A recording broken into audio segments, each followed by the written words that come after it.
Hello everyone, I'm Venkatesh Imani.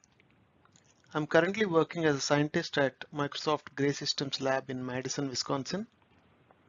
Prior to my current position, I was pursuing my PhD with Professor Sudarshan at IIT Bombay. It is here that I've also done my undergraduate. I worked briefly with Flipkart as a software development engineer. My thesis was recognized with the ACM India Doctoral Dissertation Award Honorable Mention in 2020 and was also awarded the IIT Bombay Excellence in PhD Research Award. I thank ACM and IIT Bombay for the recognitions. I would also like to thank my advisor and the faculty at IIT Bombay for guiding me and making my PhD experience memorable. I would like to emphasize that all opinions expressed in this talk are personal. In the next few minutes, I will talk about my PhD experiences. My experiences will be most relevant to folks who are pursuing computer science. The first question that comes up is whether you should do a PhD in the first place. I would say this is a personal decision. If you are someone who feels good about solving problems and creating knowledge, a PhD can be a very rewarding experience. Of course, there are pros and cons to taking up a PhD. PhD offers you many learning opportunities, both academic and personal. I think the general consensus will be that PhD students will invest significantly in academics and consequently grow academically. However, uh, the hard grind of PhD also helped me grow personally. There are some folks who would argue that doing a PhD will restrict your employment opportunities. I don't think this is entirely true. For example, many universities and industry research labs require a PhD to apply at those places. So if you will be well placed compared to some of your peers who may not have a PhD.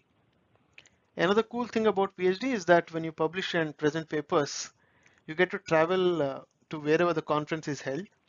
Of course, this is only after COVID settles down. So if you're a travel buff, that's something to keep in mind. However, a PhD is definitely a long-term commitment with little to show for until you obtain your degree. Some universities allow you to graduate with a master's in research if you start your PhD but cannot complete it. But in general, this may not be ideal or even possible at all places. Also, through the duration of your PhD, there will be unexpected outcomes, rejections, harsh reviews, getting stuck on a problem are all part of the research and paper publishing process. You may need to muster strength and keep pushing when things do not seem to go your way. But of course, I feel that the end result will be something we can be proud of.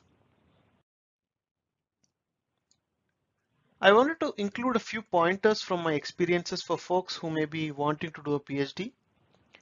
I think finding a good advisor is very important, and many students don't realize this before applying for a PhD. So how do you know if someone is a good advisor? Uh, I think if they publish regularly at good conferences, then there is a high chance that they can help you do good research as well. However, if someone's last good publication is many years ago, that's probably not a good sign. Also, you can talk to students who have worked with that faculty to know more. It is valuable to publish at a good conference. In fact, 1 to 2 or more publications at top conferences is better than publishing many more papers at other conferences. The grind of publishing a paper at a top conference, I think, teaches a lot and it will help you later. There is a misconception that PhDs do not need to code. For systems researchers, it is necessary to implement the techniques that we propose and show how well they work. So your coding skills won't go waste. Another thing is that it helped me to think of my PhD as a learning experience, how to identify problems, how to formulate problems, solve them, and write up my work as interesting papers. These are all the skills that one can learn in a PhD, and these skills are required in a research career after PhD. Of course, above all, it is important to have fun with your research and enjoy it. All this said, if you're not sure whether you want to pursue a PhD or not, you can take up a short-term research position at a university, explore the area in the lab, and then make an informed choice of whether or not you want to apply. Personally, this worked very well for me. That is pretty much all I wanted to share in this short talk. If you would like to know more or something specific, you can reach out to me at venkatesh.emani@gmail.com.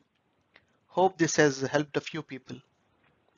I would also like to congratulate Pehia Foundation for their good work, and I wish everyone good luck. Thank you.